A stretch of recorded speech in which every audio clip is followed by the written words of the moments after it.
Well, the Easter weekend saw NBL1 West enter the second round, and it was also the time where a number of Perth Lynx players competed for the first time since losing the WNBL grand final to Melbourne. But of all performances from Lynx personnel, it was the effort of their assistant coach that stood out. Nat Burton changed out of the coaching uniform, put on the Warwick Senators gear, and proceeded to have 31 points, 11 rebounds, 3 assists, 4 steals, and 1 block. That's one hell of a game, and I'm pleased to say she's on the line with us now. Nat Burton, welcome to the Dribble podcast. Thank you for having me. Now, did you see that performance coming?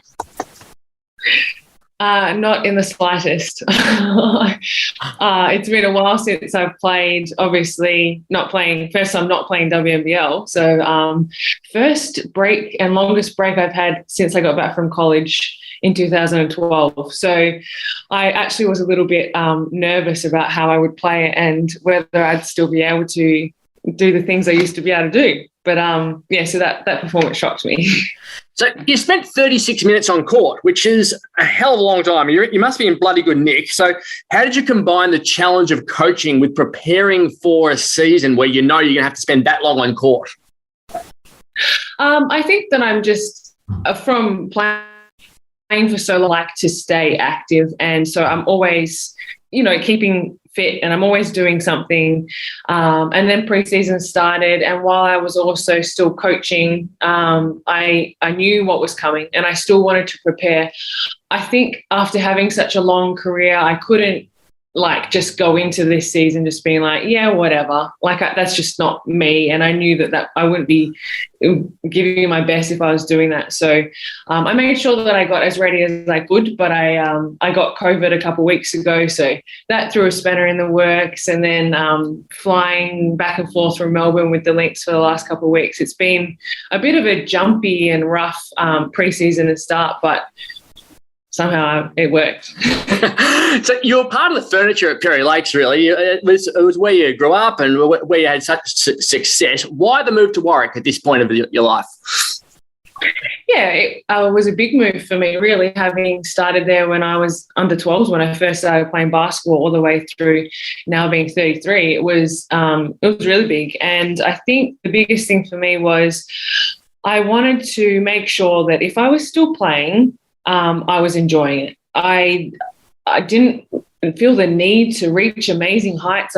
I've achieved a lot in my career, and I know that when I was achieving those things, I was always on the hunt for it, and quite often that left me feeling more empty than fulfilled. But as I've come towards the end of my career, I've realised that the reason I play is because I enjoy it. Otherwise, it's not worth everything, all the effort that I give it, and all the sacrifices I make. So really, it was about, okay, I want to have fun. Where can I have that? And when I realised that I was only staying at Hawks just out of, because I just didn't think that I would ever leave.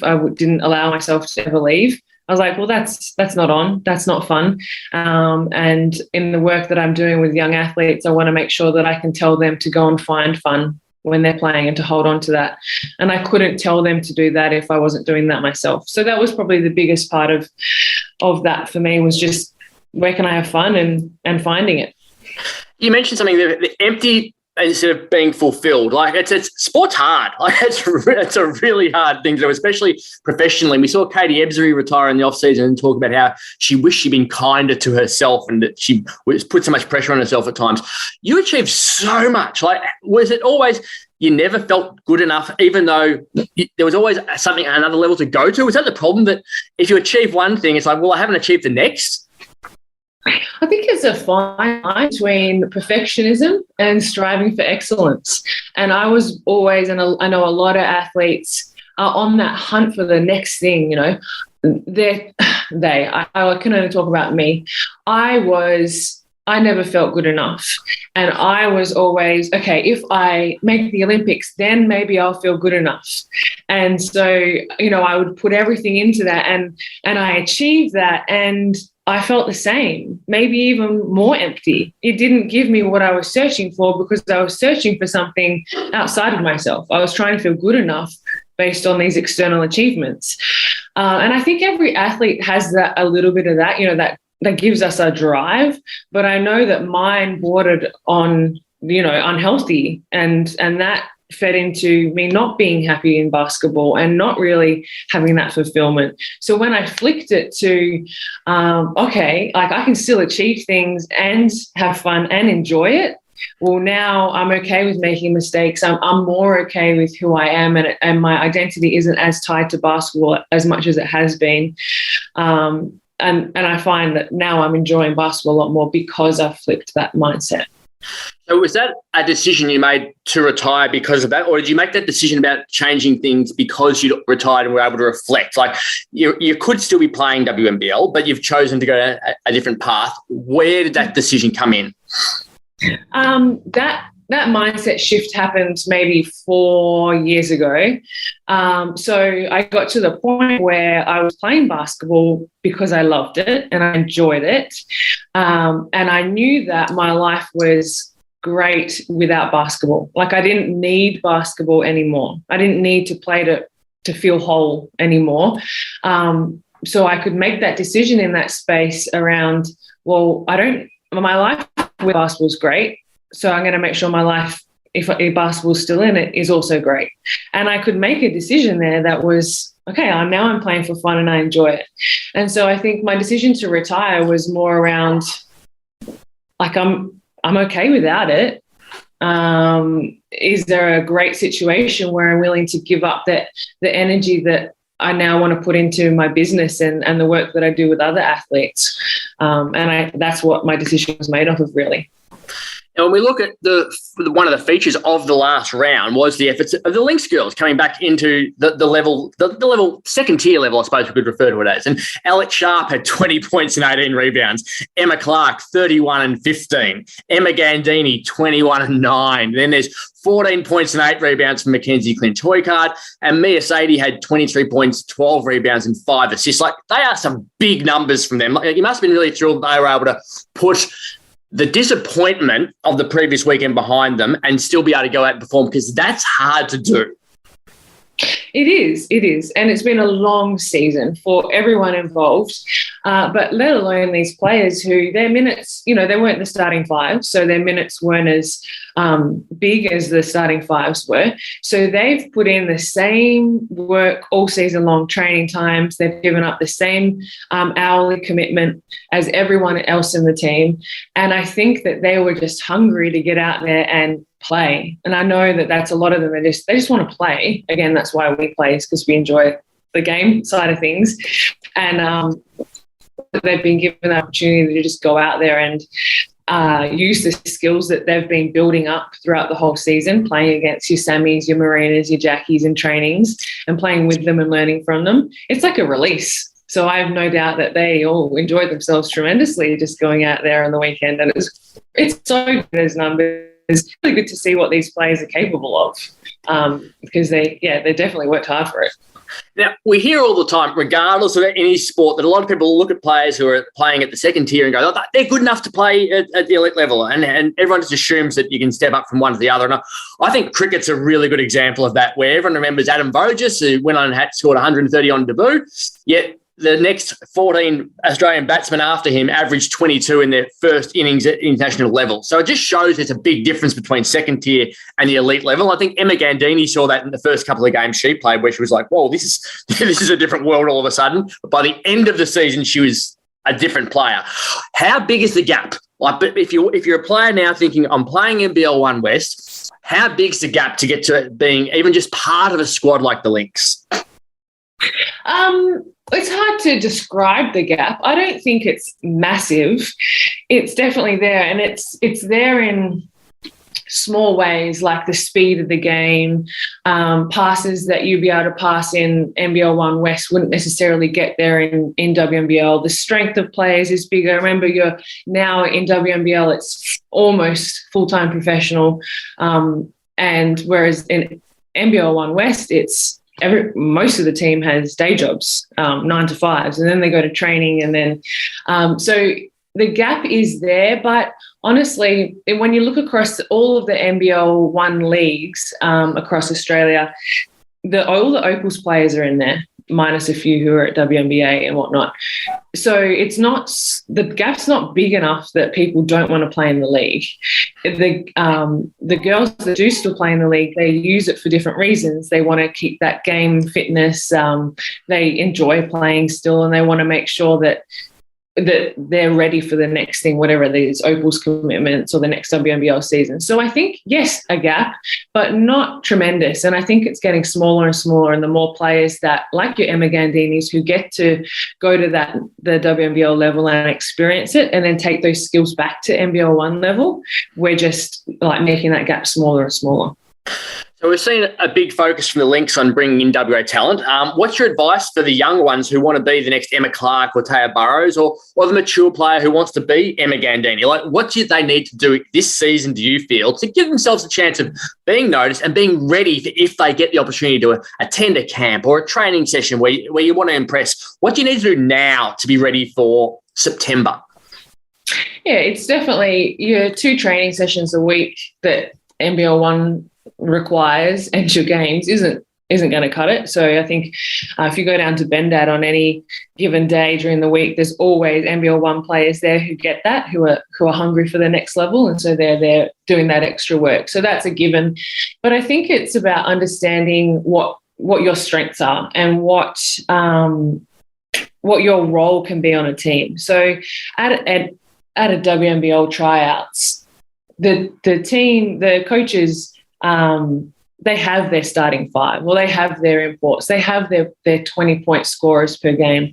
What they're looking for is those people that do the little things, that work their butts off, that can fill that role. And I think players need to start to understand, because I never understood. I thought best players get picked, but it's not necessarily the case. It's how can we build a team to win a championship?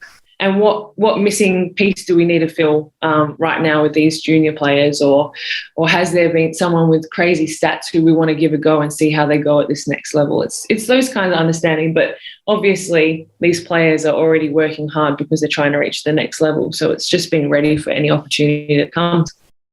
You mentioned strengths there before. I love watching you play because you were different to everyone else who you're competing with. In your last year at the Lynx, you were the average height of every other starting centre in the league, but you were 16 kilos lighter than the average throughout the comp. Yet you played in a team and you led that team to the top of the table, and only the fixture really cost you the chance to play for a championship. So you defied convention by focusing on your own strengths. How did you do that going into games? I reckon a lot of coaches would have been saying, put on some weight, go do more gym work, do this, do that. But your athleticism was one of your features. So what do players need to do to focus on their strengths instead of hearing that nagging voice in their ear saying, be different?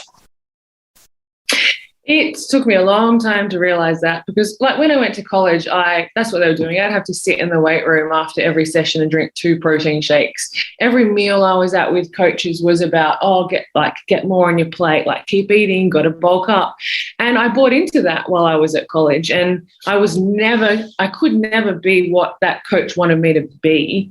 But that took me away from the strengths, my speed, my agility. I can still hit hard despite not being having the kilos on me that some of the other bigger players do. So I think when an athlete can look within and look at, okay, what do I first of all get joy doing on the court, because I love to run, and that aligns with my agility.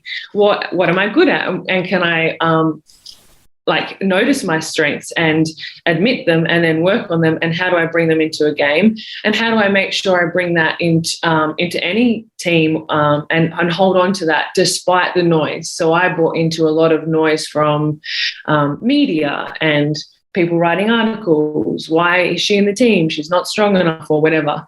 So I think when you can block that out as much as possible, I don't think you can ever 100% block it out, but when you can start to block it out and go back into, okay, what are my strengths and how do I give them? What are the actions that I can do on the court that are going to display these strengths to play well to help the team? So are you able to send that message from a coaching perspective? Because that's where it gets hard, because everyone wants to improve the weaker areas of a player while enhancing the positives. And I suppose Damien Martin's the classic example over his career, the best defensive player we've ever seen. Not a great shooter, but everyone was able to go, you're such a good defensive player. We can hone in on that and you can become the greatest of all time. Are you able to, as a coach, remind people and stay in that window of strengths, rather than getting sucked into improve some weaknesses? Yeah, I try to, and I really try to have those conversations as much as possible. And I think it's really important that we do, as coaches, have that and start to get that messaging across. Obviously, you need to work on your weak points. Like, we know that. But I think we, as athletes, as people in general, are too good at knowing what we're not good at and focusing on that and finding all the ways that we fell short. And that can be incredibly debilitating because it takes our focus and our attention away from the things we did well. And in a society where, you know, especially for basketball, you're good if you can score points, you know, and we hear that messaging constantly all the way up from juniors through the media, everywhere. So a lot of the work that I do with athletes that I had to do with myself was taking away from that scoring mindset, taking away from the things that you don't think you did good enough. And yes, focusing on, okay, what did you do that was good?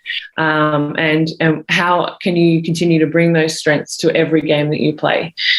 And I think coaches have the biggest responsibility in making sure that messaging is getting through to athletes. Tell you what, you were bloody good at. You're bloody good at winning. 3 SBL championships, a title in Germany, bronze medal at the World Cup, been to an Olympics. Like, your team success and what you're able to filter in from your skills into helping teams was amazing. What do you look back on with the most fondness now out of all the success you've had at different levels? Because success is success, whether it's SBL or going to the Olympics. Like, you're still part of a group that means something to you. Which of those groups that you look back on with the most enjoyment now? Yeah, I think this past experience with the Lynx was really highlighted to me. Championships are rare. Some players go through their entire career without winning a championship, and I haven't won one at WNBL. I really wanted to win my first one as a coach, as an assistant coach, but there's maybe more time for that in the future. But yeah, so when I look back at those rare and amazing championships that are special to me, I mean, it wasn't a championship, but the bronze medal at the World Championships in Turkey in 2014, that was probably the most exhilarating I've ever felt from basketball. Any bronze medal usually feels quite beautiful because you win your last game, and we were playing against Turkey and in Turkey, so the home team, and we scored like the first 19 points of the game, and I just remember that stadium being dead quiet because they were just silenced in shock, and that was fantastic. So that's probably the biggest one that I look back on. Tell me about your life off field now. You mentioned a couple of times you work with a lot of athletes and you're helping with a lot of people. What's your job?